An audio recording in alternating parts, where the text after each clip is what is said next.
बिस्मिल्लाहिर्रहमानिर्रहीम। अस्सलाम वालेकुम नाज़रीन। भारतीय जंगी तैयारों की तबाही का 1 साल मुकम्मल होने पर फैसलाबाद में एक खुसूसी तकरीब का एहतमाम किया गया। हमारे नुमाइंदा खुसूसी गुलाम दस्तगीर हैदर के मुताबिक लैलपुर वॉरियर्स के बानी और निजी कॉलेज के सरबराह मेजर रिटायर्ड तासीर अहमद राना ने इस तकरीब का एहतमाम किया। इस तकरीब में नेवी के commander Farooq Khan, squadron leader Mujahid, squadron leader Nazir Ahmed ने भी शिरकत की, जबकि wing commander Izhar Hussain, major Ayaz, major Ahmed Nadeem समेत SSP अली रजा ने भी शिरकत की। इस तकरीब में भारतीय तैयारे गिराने वाले पाक फौज के जर्री जवानों को खराज तहसीन पेश किया गया।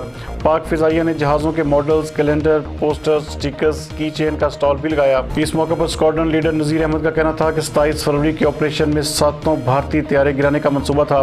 भारत जान गया है कि उसके पास पाकिस्तान जैसी टेक्नोलॉजी नहीं। इस तकरीब में गुलकार अहद अली ने मिली नगमा रखना पाकिस्तान सलामत या अल्लाह सुनाकर दाद भी वसूल की। मजीद देखते हैं गुलाम दस्तगीर हैदर की ये रिपोर्ट। का मुकाम था तो इकबाल कहते हैं आज भी हिल सकता है, आज भी हो जो इब्राहिम का ईमान पैदा, आग कर सकती है अंदाज़े गुलिस्तां पैदा तो कर लेता है ये बालों करे रूहुल अमी पर।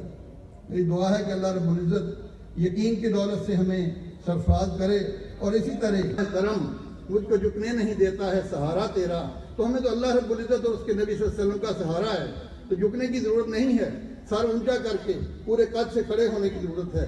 अल्लाह रब्बुल इज्जत हमें इसमें कौम ये चाहती है, मेरे कॉलेज के स्टूडेंट्स जब भी कभी बात होती यही चाहते हैं कि हमें कभी झुक के साल में मक्का फतह कर लिया और उसके 20 साल के बाद दुनिया की दोनों सुपर पावर कैसर किसरा